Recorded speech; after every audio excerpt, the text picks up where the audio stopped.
Hello friends, how are you? I think all are fine. So Eklavya school जो कि central level पे vacancies आई हुई हैं, तो बच्चों के माइंड में कभी कुछ कन्फ्यूजन चलती ही रहती है। और जब तक एग्ज़ाम नहीं हो जाता तो ये नेचुरली है, वही सभी के माइंड में ऐसे ही चलती रहती है। तो सभी को ये जानने की बहुत ही ज़्यादा इच्छा है कि मैम किस सब्जेक्ट्स में कितने कैंडिडेट्स ने अप्लाई किया है। और टीचिंग और नॉन टीचिंग्स दोनों ही डिपार्टमेंट्स के लिए ये जो है इस चीज़ के बारे में इंफॉर्मेशन है। तो जितनी भी इंफॉर्मेशन है बिल्कुल ऑफिशियल इंफॉर्मेशन है, लीगल इंफॉर्मेशन है, कोई इसमें बढ़ा चढ़ा के बात नहीं कही गई है। फर्स्ट ऑफ ऑल तो आपको पता ही है बेरोजगारी कितनी है, कंपटीशन बहुत ज़्यादा है किसी भी डिपार्टमेंट में जाओ, और ये तो सेंट्रल लेवल की है। ठीक है, स्टेट लेवल में ही इतना ज़्यादा कंपटीशन है तो सेंट्रल लेवल पे तो अपने आप ही इंक्रीज हो जाएगा। तो जो बच्चे ये पूछ रहे थे कि मैम किस सब्जेक्ट्स में कितने कैंडिडेट्स ने अप्लाई किया है, तो फर्स्ट ऑफ ऑल तो जो आपके पीजीटी हैं उन पे एक सीट्स पे कम से कम भी 200 बच्चे, यानी कि 4 लाख कुछ कैंडिडेट्स ने अप्लाई किया है, जिसमें 20,000 समथिंग वैकेंसीज हैं। ठीक है, और जो टीजीटी है उसमें आपके 50,000 से अबो, यानी कि एक सीट पे मान के चलो आप 55 कुछ कैंडिडेट्स हैं, यानी कि एक सीट के ऊपर 55 कैंडिडेट्स लड़ेंगे, और पीजीटी में एक सीट्स के ऊपर 200 कैंडिडेट्स लड़ेंगे। क्यों? क्योंकि बहुत सारे कैंडिडेट्स ऐसे हैं जिन्होंने टीजीटी और पीजीटी दोनों के लिए अप्लाई किया है। ठीक है, और कई सारे कैंडिडेट्स ऐसे हैं जिन्होंने ओनली पीजीटी के लिए अप्लाई किया है।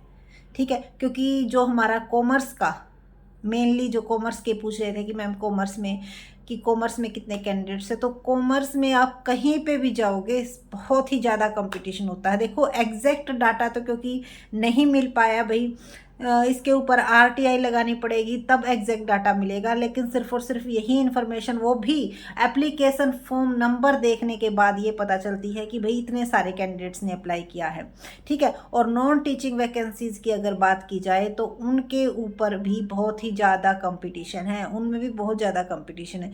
देखो कंपटीशन, बहुत सारे कैंडिडेट्स ये कह रहे थे कि मैम एक बार ये कंफर्म हो जाएगा ना कि किस सब्जेक्ट्स में कितने कैंडिडेट्स ने अप्लाई किया है, तो माइंड से क्लियरिटी हो जाएगी। तो आप ये बताओ, जब हमने अब ये बता दिया आपको कि पीजीटी के एक सीट के ऊपर 200 कैंडिडेट्स हैं, तो भी आपको उतना ही पढ़ना पड़ेगा। अगर मैं ये कह दूं कि एक सीट के ऊपर 300 कैंडिडेट्स है, तब भी आप उतना ही पढ़ोगे। क्यों?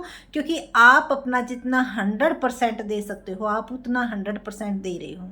ठीक है, उससे ज़्यादा आप की जो कैपेसिटी है उससे ज़्यादा आप नहीं कर सकते, और जो कैपेसिटी है उसको आप यूज़ कीजिए। आप अपना 100% देने की कोशिश कीजिएगा, क्योंकि वो जो एक सीट है ना, वो भी वही कैंडिडेट्स ले पाएगा जो इनसे एक्सट्रीम करेगा।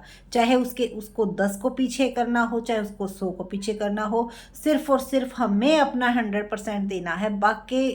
बाकी आगे जो कुछ होगा वो देखा जाएगा। ठीक है, हमें ये नहीं गिल्ट होना चाहिए कि हाँ मैं इससे और बेस्ट कर सकती थी अगर थोड़ा सा और जोर लगाती तो।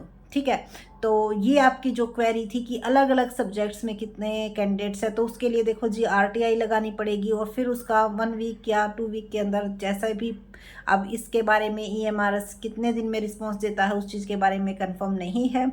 तो देखते हैं ट्राई करके, अगर कहीं से भी अलग अलग सब्जेक्ट्स का डाटा मिल पाता है तो आपके साथ ज़रूर शेयर किया जाएगा। लेकिन हाँ ये है कि टीचिंग और नॉन टीचिंग्स दोनों में ही कंपटीशन बहुत ज़्यादा है, और जो नॉन टीचिंग है उसके मुकाबले जो शिक्षकों के पद है टीचिंग डिपार्टमेंट में है उसमें ज़्यादा कंपटीशन है। ठीक है, तो अपनी मेहनत कीजिए, और जो पीजीटी लेवल के कैंडिडेट्स हैं उनमें तो मैंने बता ही दिया, टीजीटी से भी ज़्यादा कंपटीशन है। तो कंपटीशन ही कंपटीशन है, कहीं पे भी जाओगे कंपटीशन आपको भरमार मिलेगा। क्यों? क्योंकि वैकेंसी निकल नहीं रही, बच्चे पढ़ इतना रहे हैं, और मोस्ट इंटेलिजेंट बच्चे हैं। हमारा लेवल तो कुछ भी नहीं है, जो अब नई जनरेशन आ रही है उनका मुकाबला करने के लिए आपको अपना बेस्ट 100% परफॉर्मेंस देना होगा, तभी आप उनका मुकाबला कर पाओगे। सो आई थिंक आपकी जो क्वेरी है ये कंफर्म हो गई होगी कि कितने कैंडिडेट्स ने अप्लाई किया है, तो वो सिर्फ और सिर्फ एप्लीकेशन नंबर से ही कंफर्म इन्फॉर्मेशन मिली है। किस किस सब्जेक्ट्स में अप्लाई किया है वो अभी तक इन्फॉर्मेशन नहीं मिल पाई है, लेकिन हाँ ये ज़रूर है कि कंपटीशन बहुत ज़्यादा है। सो इस चीज़ को एक साइड में रखते हुए आप अपना जो सिलेबस है वो कवर करने की कोशिश कीजिएगा, और जो ये सोच रहे थे कि स्टे हो जाएगा आगे कुछ हो जाएगा, ऐसा कुछ होने वाला नहीं है। क्योंकि जो मामला है वो मैंने पहले ही बताया था, बहुत ही माइनर केस है, तो उसका इफ़ेक्ट शायद इसके ऊपर नहीं पड़ेगा। तो अगर वीडियो अच्छी लगी हो तो लाइक कीजिए, चैनल को सब्सक्राइब कीजिए एंड शेयर कीजिए, और अपने फ्रेंड्स में ज़रूर शेयर कीजिए प्लीज़, आपके सपोर्ट की बहुत ज़्यादा ज़रूरत है। तो चैनल को सब्सक्राइब करना न भूलें। थैंक यू, क्योंकि आपके जो कमेंट है, आपका जो सपोर्ट है, वही हमें आगे वीडियो डालने के लिए मोटिवेट करता है। तो अगर अच्छे अच्छे कमेंट मिलेंगे, अच्छे से रिस्पॉन्स मिलेगा आपका, तो नेक्स्ट वीडियो और भी अच्छी मेहनत से अच्छी सी आपको प्रोवाइड करवाएंगे। Thank you.